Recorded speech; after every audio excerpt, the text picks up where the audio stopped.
This is Hidden Killers with Tony Bruschi. Here now, Tony Bruschi.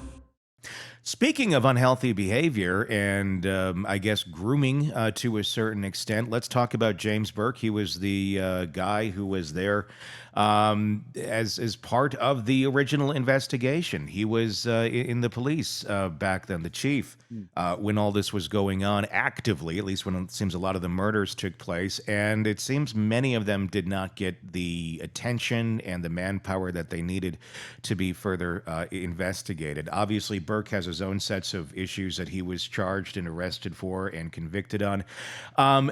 He certainly fits a profile of someone active in that community, of someone who may not want his own choices being exposed if someone were to go down the road of Rex Heuermann. I guess, how does someone like that enable a department and enable investigators to not investigate something like this? It's obviously people are there. They want to keep their jobs and all of that. That may just simply be the answer right there. People are going to be looking out for their own self-interest. But at the same point, it's not like these things were happening in the dark. Other people had to have seen that, hey, we're completely turning a blind eye to these sort of things. How does someone in his type of position at that time, gain other people's trust and don't have others dissenting, saying, hey, no, we really need to fix this. We need to be looking at these things, because it went on for so long in that sort of a structure of law enforcement. How do you think that was playing out, where this was able to go on for so long without a true in-depth investigation? Here's a possibility. Again, don't know because we're not in the department, but yeah. In law enforcement, and think about for yourselves, doing your own thought experiment in any job. I mean, Tony, even you, with all the great content and cases you cover, you have more coming in than you probably have the ability to put out. And so it's the same thing in law enforcement. When I was at FBI headquarters and I was managing counterintelligence investigations around the country, there's no way I could actually put everything as priority one, because there's just too much. The volume was too high. So Sure. What I'm thinking of most likely in these cases, every department has many more cases and investigations that need to be covered than they have resources and personnel for. And so you prioritize and you stack and you restack every day. Mm-hmm. What am I going to get arrested for if I don't cover? What am I going to get fired for if I don't cover? And what's a great thing that I have to cover because it's the righteous thing to do? And so you kind of have those three piles. And every day you're restacking these piles based on what's the most critical thing. Now, when you have a boss above you that is supposedly helping you restack this pile, because you still have lots of righteous work to do. Mm-hmm. And they might help you rationalize how we're not going to pay attention to this case because, it's just a sex worker case, or we have all these. Instead of saying what not to cover, he might have been saying, hey, here's what's really important to cover first. And once you get done with that, well, then we'll move to this one. Then we'll move to this one. So I don't think, again, if I was him going that deep context from his point of view, if I want someone to not cover something I'm trying to cover in my own footsteps, it's alerting when you tell someone not to do something. It's less alerting when you need them to do something else. And so instead of taking something away, so in other words, don't do this investigation here, that's alerting. I would say, hey, you need to do this, this, and this first, and not even talk about that one. So I think he's probably overloading in one area to keep him distracted so he doesn't go to that area. That would be my context, because he's a smart guy. Yeah. Well, that Might makes be sense. horrendous. Yeah. But that's smart. That's what these really horrendous people will do. Yeah, it's by omission, basically. It's not and it's lying by omission, it's distracting by omission. I think it's really keeping his people distracted with other righteous work rather than covering this. And downplaying it, rationalizing it, or not just, again, the last thing you want to do if you're trying to cover your own tracks in an area is bring attention to that area. So the best way not to bring attention to that area is to keep them focused on something else. So that's what I think he's probably doing. He's probably keeping them focused on other investigations.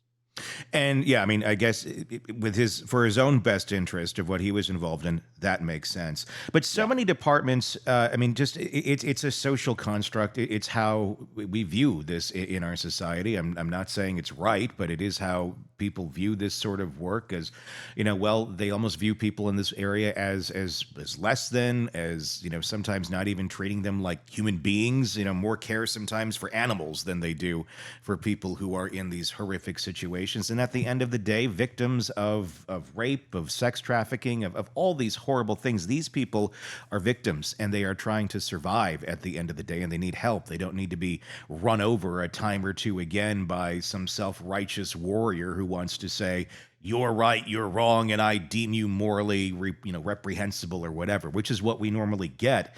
From an aspect of law enforcement and trying to get behind all of this, trying to get ahead of all of this and get to the deep roots of some of these problems, not only in the sex trafficking area, but other areas of crime, into the drug trade, into so many other things. Sex workers seem to be kind of low-hanging fruit here that could easily lead to other areas and systemically get the tentacles into other areas where one could open up other investigations and pull more people down. It seems it's kind of an easy way, if you were in law enforcement, to enter into that realm and, okay, get in here, get this information, and then find out more people that you can take down that are tearing apart society and destroying lives. Why don't they look at that more in that way? Why don't we investigate things in that way when it's right in front of us? But it seems a social construct of, oh, these are icky people, so it's not worth our time. When really, you look into that area, you're going to find so much more if you go down those paths.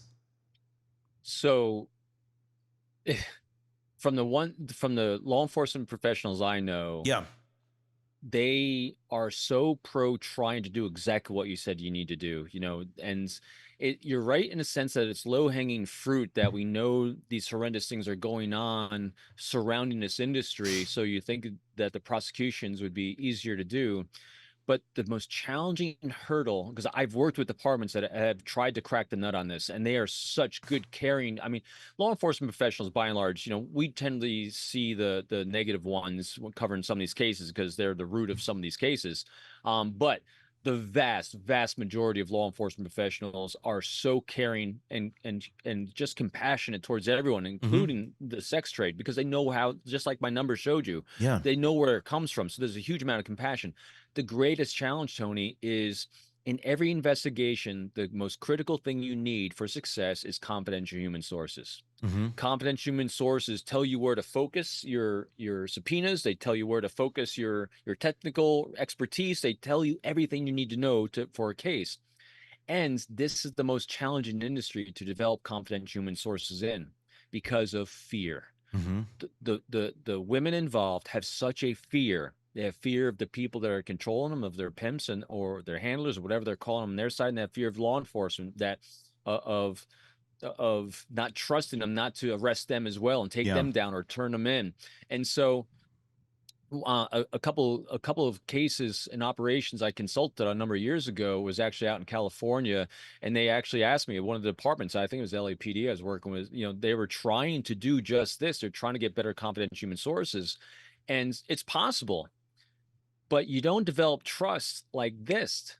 Trust takes time. Trust takes a pattern of behavior where someone feels they can share with you their most horrendous vulnerabilities that they have, their insecurities, their fears, their traumas, and not be judged, so they can feel safe to share things with you. And that's what it would take in these situations. That takes time, that takes patience. But when you're dealing with then bosses above you that have a high degree in need for speed, we need collars, we need turnover, we need cases and prosecutions like this.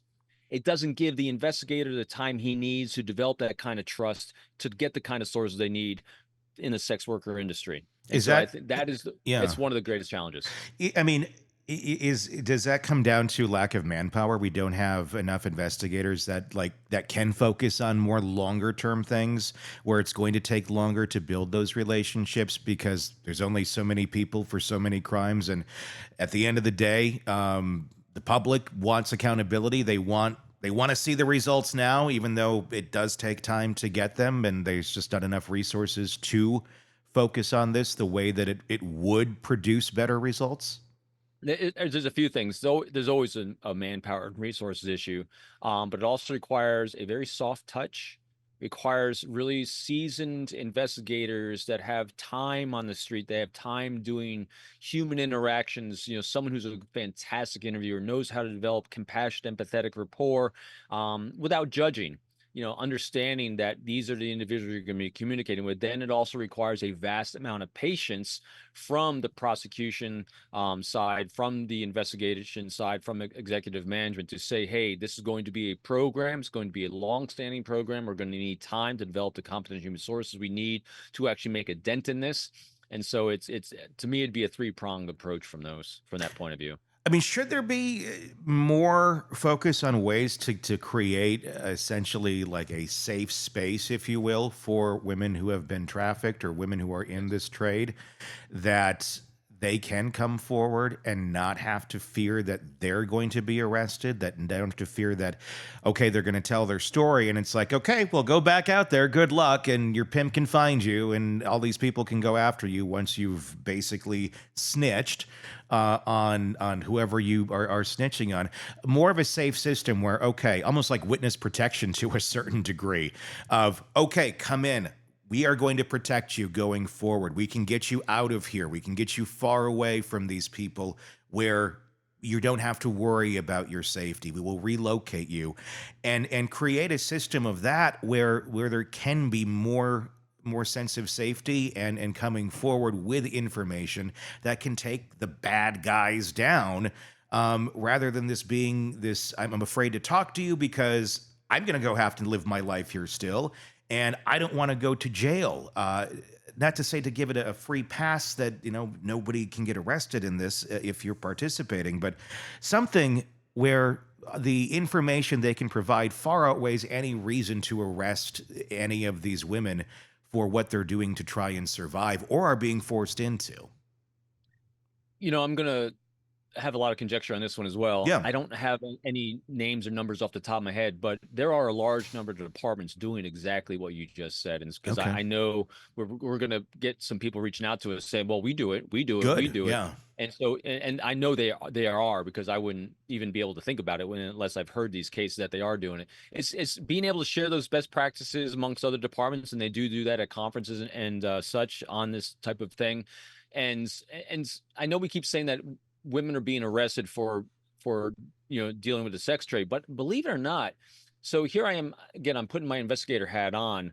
I'm not about to arrest anyone that's been trafficked, because if you look at how they got into the trade, it's not that they're doing illegal activities, that they were illegal activity was done against them. Yeah. And so a lot of great departments are doing just that. They're not arresting women for being trafficked because that's how it started. And so that's why there is a lot of patience. And so law enforcement is seeing it. But again, what it takes is I hate using such a flippant term, but it takes flavor of the day, because every jurisdiction has a new flavor of the day that we got to make a dent here, or a new politician is trying to get elected and this was their platform here. That's what it really keeps coming down to and driving where the focus is. It's politicians that are being elected. It's social media or media outlets that are covering certain cases in a certain way. And all of a sudden that becomes the clickbait for someone to focus on this. Yeah. So I like keeping things really simple from the start at one single point, but this is one of those complex things that there's a lot of wickets that I think need to be aligned here. So let's start at the top. The top is elected officials have to make this their platform, because when they're elected into these positions, that platform will then get trickled down, because if a local politician is elected into a position and that becomes their platform, that part of my platform is to end sex trafficking and end human trafficking, because again, it's not even end human trafficking, because that impacts fentanyl, it impacts the drug trade, it impacts all these other things. So they can tie it there, and then you can have that trickle on down, and you hit all the nuances and tendrils that go out from that. I think that would start making a big difference. Craving non-stop true crime updates? Press subscribe now and get the latest cases, analysis, and expert commentary delivered straight to your feed, only from the Hidden Killers podcast and True Crime Today.